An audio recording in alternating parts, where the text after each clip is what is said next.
Assalamualaikum. Alhamdulillah.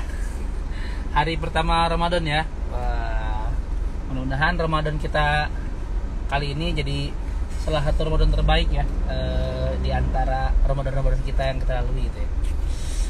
Gimana kan, masih semangat kan ya Ramadan hari pertama ya? Masih aman ya, masih anget, masih ini ya harusnya sih selanjutnya gitu terus. Tapi gimana? Ramadan hari pertama, bagaimana perasaannya? Apakah baik-baik saja atau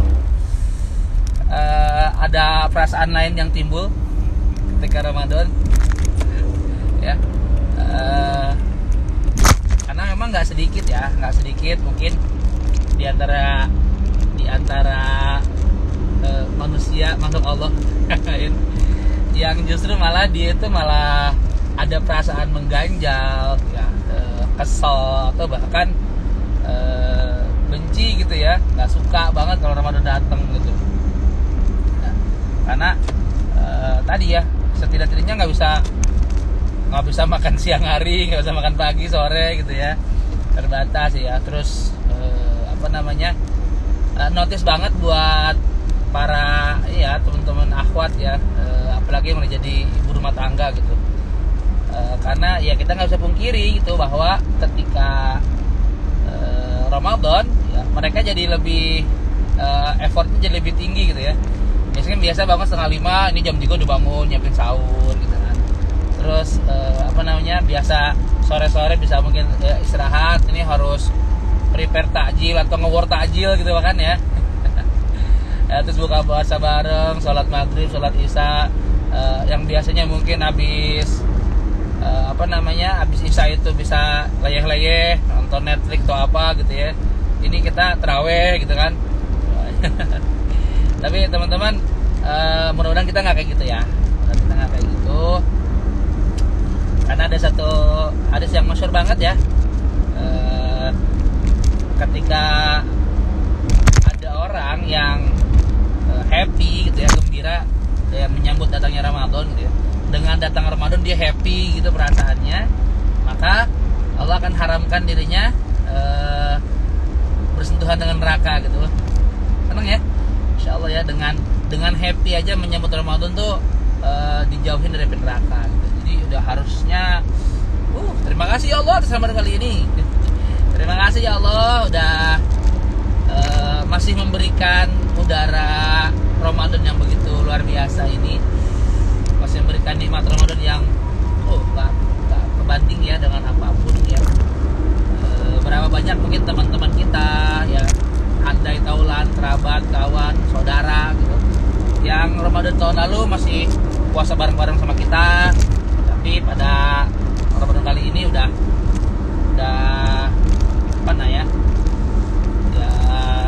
dipanggil sama Allah gitu ya. Tapi kita alhamdulillah masih diberi kesempatan sama Allah untuk merasakan begitu lezatnya, begitu segarnya udara Ramadan 1446 Hijriah.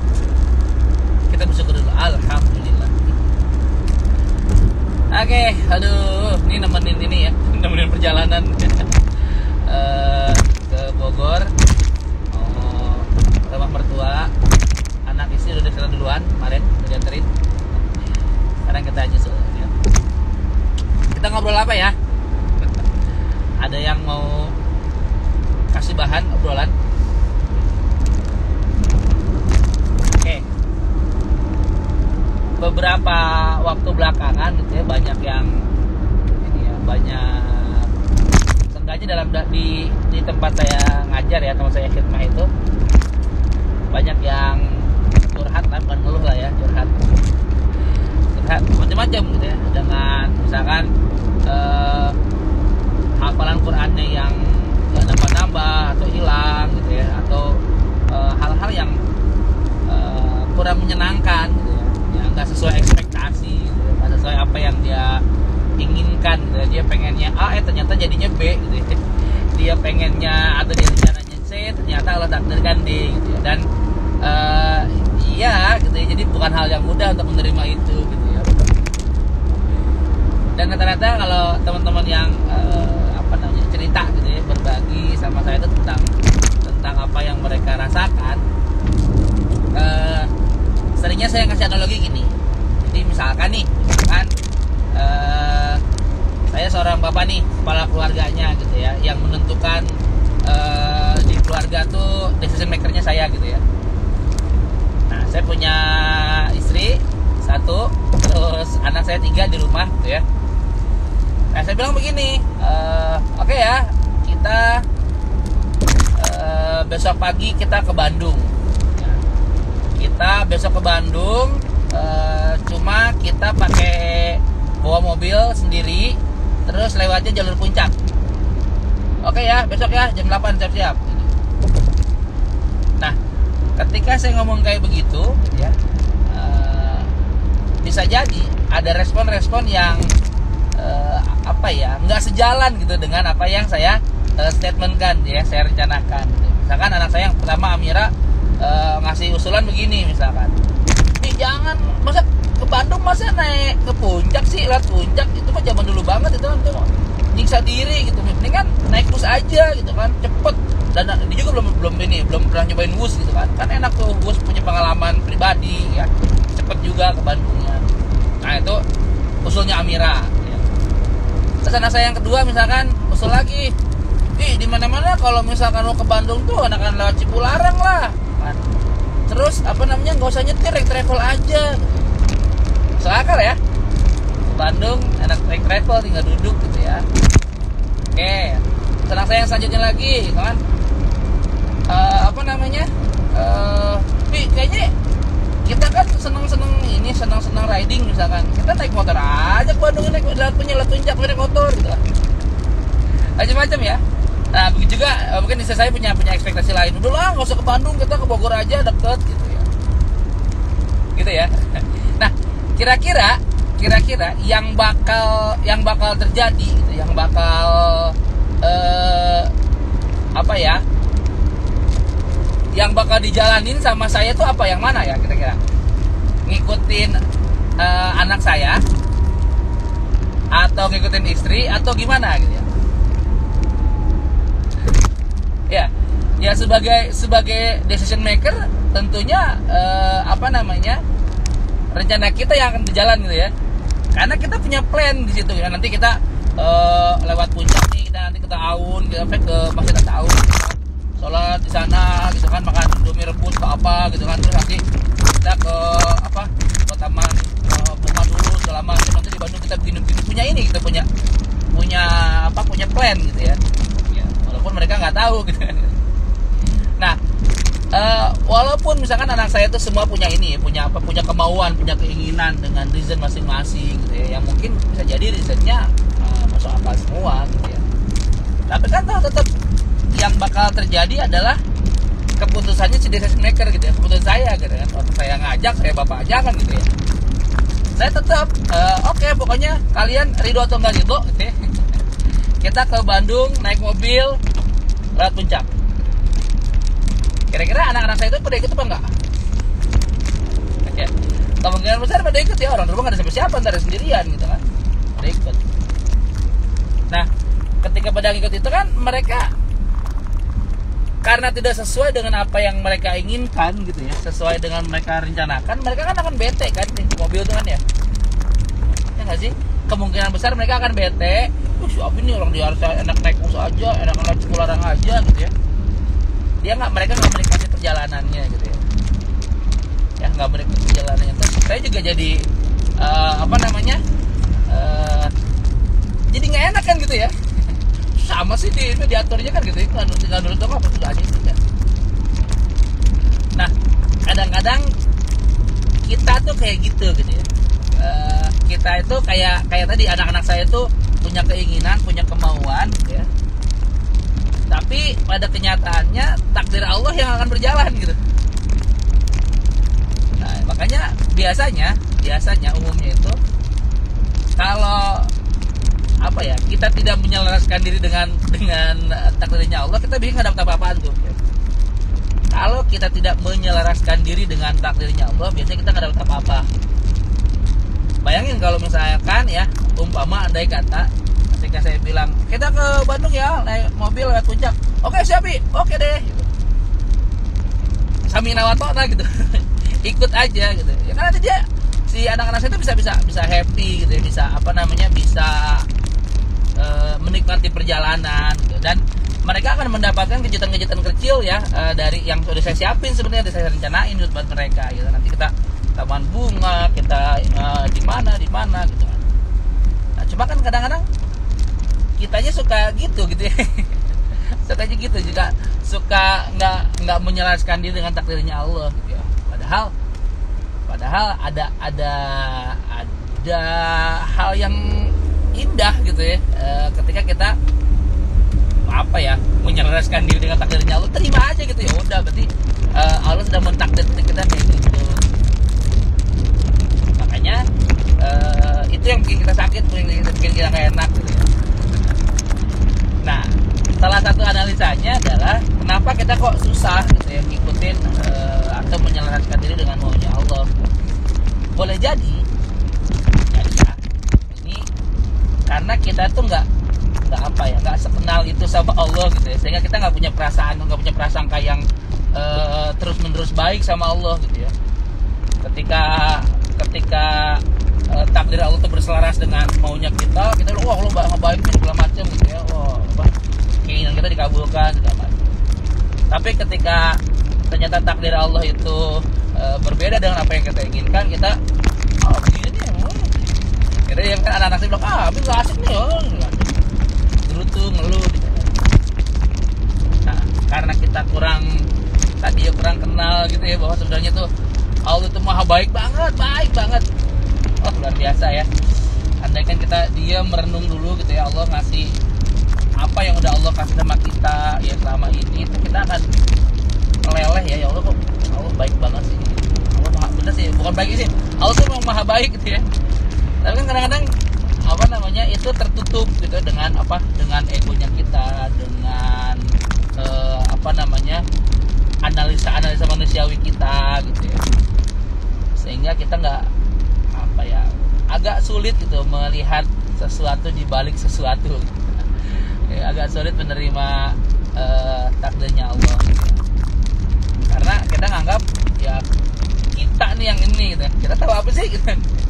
Sejago apa sih kita gitu ya. Kita nggak sehebat itu kok sebenarnya gitu. Pada kenyataannya kita nggak sehebat itu. Karena kita nggak benar-benar tahu ke depan itu seperti apa dan bagaimana gitu, kita nggak tahu juga gitu. Nah ya udah, sebenarnya kalau diawali dengan kita berbaik sangka ya sama Allah, semua yang Allah kasih itu pasti baik dan the best buat kita, tuh udah enough sih ya, udah sih harusnya buat kita tuh menjalani hidup kita tuh dengan happy gitu ya. Tapi pada kenyataannya coba deh cek deh, kita satu bulan ke belakang deh ya, satu bulan ke belakang itu kita banyakan happy-nya, banyakan unhappy-nya gitu. Banyakan enaknya, banyakan enaknya gitu. Nah, kalau masih hal-hal yang perasaannya jadi nggak enak masih mendominasi, jangan-jangan ya silakan dianalisa lagi gitu ya. Jangan-jangan memang hubungan kita sama Allah, prasangka kita sama Allah itu nggak baik-baik aja gitu. Ya, padahal Allah itu lebih sayang sama kita ketimbang ada orang tua yang lagi masak dengan tungku ada apinya itu ngejauhin anaknya gitu dari tungku itu dengan kepanasan gitu ya. Tadi kita tuh karena kita nggak benar-benar tahu gitu ya, dan nggak benar-benar mau gitu ya. Jadi ya udah, kita melihat takdir Allah itu sesuatu yang merampas kebahagiaan mungkin atau gitu ya. Padahal takdir Allah itu masya Allah ya, ini banget, indah banget gitu ya. Misalkan ada analogi lagi yang anak saya lagi deh gitu ya. Anak saya tuh di rumah tuh ada Amira, Zen, Safira gitu ya. Tiga-tiganya itu lagi pilek, lagi radang ya, lagi bapil gitu ya. Terus karena rumah saya dekat warung gitu ya. Ada lihat gitu kan, ke warung itu. Bilang anak-anak tuh bilangnya itu warung deket gitu. Nah, etalase paling luar dari warung itu adalah es krim. Ya. Dan anak-anak saya itu tiga-tiganya penggemar es krim. Dan mereka kompak, tiga-tiganya pengen es krim gitu kan. Bahkan yang kecil saking ini nangis gitu pengen es krim. Terus Zen merajuk gitu kan. Amira juga memaksa gitu kan. Kira-kira sekejar-kejarnya nangis Safira, merajuk-merajuknya Zen, ngambek-ngambeknya Amira, itu bakal saya kasih nggak tuh sebagai orang tua yang baik tuh es krim dari mereka. Sedangkan kondisi mereka lagi pilek, lagi radang ya, lagi bapil gitu ya. Kasih nggak kira-kira? Nggak ya? Kalau normalnya ya nggak dikasih gitu ya. Karena apa? Karena kita tahu bahwa mereka tuh lagi bapil. Kalau dikasih ini malah lebih parah radangnya, lebih parah bapilnya gitu. Cuma kan cara merasa anak-anak saya ketika itu mungkin nggak sampai situ gitu ya. Yang mereka tahu ya mereka pengen es krim terus nggak dipenuhi sama orang tuanya kan gitu. Ya mereka nggak ngeh kalau sebenarnya tuh orang tuanya itu nggak ngasih bukan karena nggak sayang gitu. Justru nggak ngasih itu karena sayang kan, itu sederhananya, logika sederhananya. Bahkan menjadi aneh kalau saya itu tetap ngasih mereka itu es krim gitu. Nah cuma ya berarti kan anak-anak saya itu kurang tepat gitu dalam menginterpretasi keputusan saya untuk tidak memberikan mereka es krim. Berarti kan masalahnya masalah di penterjemahan gitu ya. Penterjemahan takdir gitu ya. Oh, kok gitu sih, tapi kok nggak ngasih sih gitu. Padahal ada maksud baik gitu ya ketika saya nggak ngasih mereka es krim. Nah boleh jadi kita juga kayak gitu tuh sama Allah tuh ya. Kita cara pandang kita itu jadi kurang pas gitu ya terhadap apa yang Allah gariskan, apa yang Allah berikan sama kita gitu ya. Seolah-olah itu nggak enak, seolah-olah itu nggak bagus, seolah-olah itu buruk buat kita gitu kan. Belum tentu nggak gitu juga Pak, belum tentu gitu juga konsepnya gitu ya. Gitu. Jadi ya udahlah, Allah itu Rabb kita gitu. Allah yang menciptakan kita, Allah yang memelihara kita, Allah yang mencurahkan rezekinya buat kita, Allah yang menyembuhkan kita ketika sakit. Ya nggak mungkin Allah tuh jahat sama kita gitu ya. Kalau kita punya peliharaan, kalau saya dulu mungkin suka melihara ayam ya. Itu ketika saya memelihara ayam itu ya saya rawat gitu kan. Saya kandangnya saya bersihin, makanannya saya kasih gitu kan. Terus dilepas juga gitu kan. Kenapa? Karena mereka saya pelihara gitu kan. Nah Allah itu Rabb kita gitu ya. Allah Rabbul Alamin. Jadi ya masa iya sih Allah nelantarin kita gitu ya. Yang penting kita ini jangan rese gitu ya. Jangan rese. Kan ada ayam yang nggak mau diurus ya. Ada nggak? Ayam nggak mau diurus ya. Jangan sampai kayak gitu. Jangan sampai kita kayak gitu. Cuma bagaimana dengan request kita ya, dengan permintaan kita yang kok seolah-olah Allah nggak ngasih ya gitu. Padahal saya udah berusaha, saya udah ini gitu ya. Gimana teman? Ada respon nggak? ada yang mau di ini nggak? Di komen aja ya kalau misalkan ini. Misalkan gini. Tadi lagi-lagi ya analoginya ketiga anak saya deh ya. Amira itu sekarang let's say kelas 4 SD lah gitu ya. Zen masih TK, Safira masih mau hampir 3 tahun. Tiga-tiganya itu pengen banget dibeliin sepeda. Tiga-tiganya pengen banget beliin sepeda. Amira karena yang paling gede gitu ya, dia udah kenal uang, udah tahu bagaimana sesuatu itu harus ada effortnya gitu ya.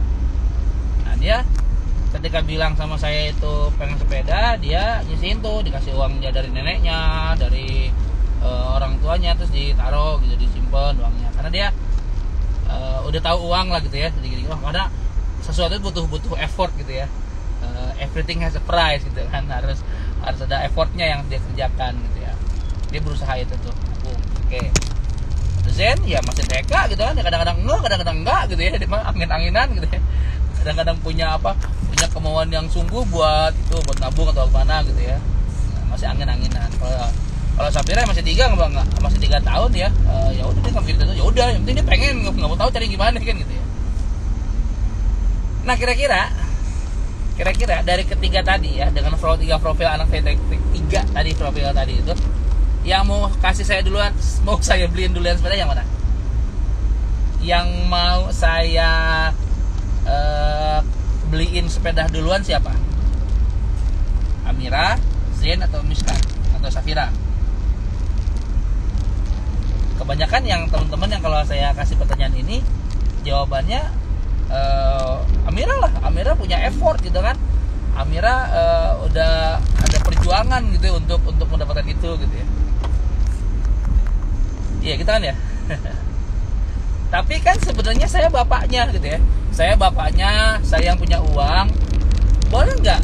Sah-sah aja nggak kalau misalkan yang pertama saya beliin itu adalah Safira, adanya pada kecil. Boleh nggak? Boleh ya, orang saya yang punya uang, saya bapaknya, bebas-bebas saja kan ya. Jadi kalau dia minta sama orang lain gitu ya. Tapi kan Amira udah effort gitu kan, harusnya dia dapat duluan dong gitu ya. Nah, kan kita begitu tuh cara pandangnya selama ini ya. Ya Allah, saya udah usaha, saya udah berjuang nih, udah begini, kok saya belum dapat sih gitu. Lah, uangnya itu punya Allah gitu ya. Terserah Allah mau ngasih siapa duluan gitu. Kenapa jadi maksa gitu ya. Nah kadang-kadang mungkin kita punya sebenarnya ada pertimbangan lain yang kita nggak nyampe gitu, nggak ngerti gitu ya. Sehingga ketika dapat keputusan yang dapat takdir yang nggak sesuai dengan kita harapkan, nggak sesuai dengan ekspektasi kitanya kesel, marah, brutu gitu ya. Padahal kan bisa aja. Kenapa saya beliin sama Safira dulu ada mana kecil? Ya karena dia pada kecil gitu kan. Dia paling gak bisa ngerti. Kalau saya kasih Amira duluan, itu anak-anak gimana yang paling kecil kan nggak bisa ngerti. Wah, gitu. Tapi kalau misalkan saya kasih Safira duluan sama anak kecil, ya kakaknya masih bisa ngerti lah ya. Emang itu adanya duluan dong, masih kecil nggak apa-apa.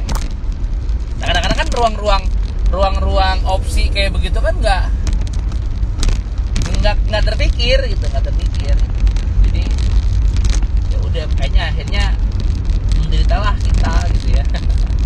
Tidak menjalani hidup-hidupannya dengan happy gitu ya. Dengan apa ya dengan sebagaimana mestinya, karena sebenarnya kan kehidupan ini juga udah nikmat banget gitu ya, udah rezeki banget. Apalah arti kenikmatan duniawi yang apa sih yang paling besar? Nikmat dunia itu apa sih gitu. Kalau misalkan kita nggak ada nikmatnya kan. Misalkan dunia itu lantainya berlian semua gitu, tapi kita nggak diceritain sama Allah, ibu apaan juga kan gitu ya. Jadi nikmat terbesar itu salah satunya ya kita diceritain sama Allah gitu. Allah yang nyiptain kita, berarti kan berarti Allah tuh nggak akan diemin kita gitu aja gitu ya. Ya nggak? Aduh.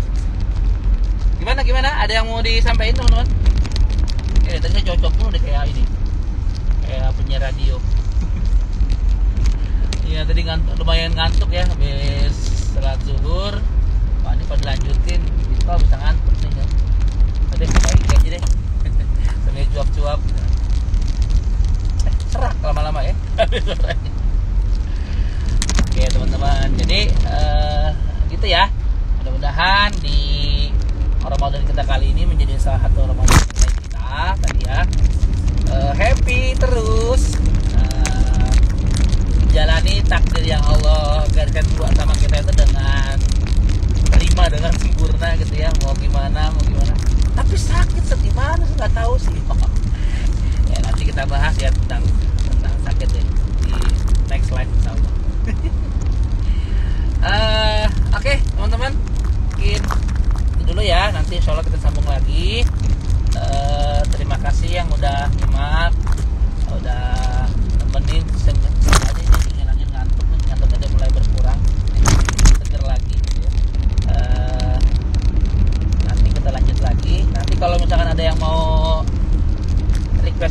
apa boleh ya di komen, bahas ini gitu ya. Kalau nanti kita diemin. Kita diemin ya. Oke, ini sekarang saya udah sampai di apa nih? Atang Sanjaya ya, Kemplak. Beberapa waktu lagi ke Ciampea. Nanti dari Ciampea kita menuju Lewiliang. Saya mau ke Lewiliang, ke rumah mertua. Dan mungkin buka puasa di sana. Tapi ini nginep lagi deh. Pulangnya besok aja. Oke, ada ya. Mudah-mudahan Ramadan kita, puasa kita hari ini baik-baik aja ya, penuh berkah ya, dan banyak amal-amal soleh yang kita create hari ini. Amin ya rabbal alamin. Oke, kita cukupkan. Subhanakallahumma bihamdika asyhadu an la ilaha illa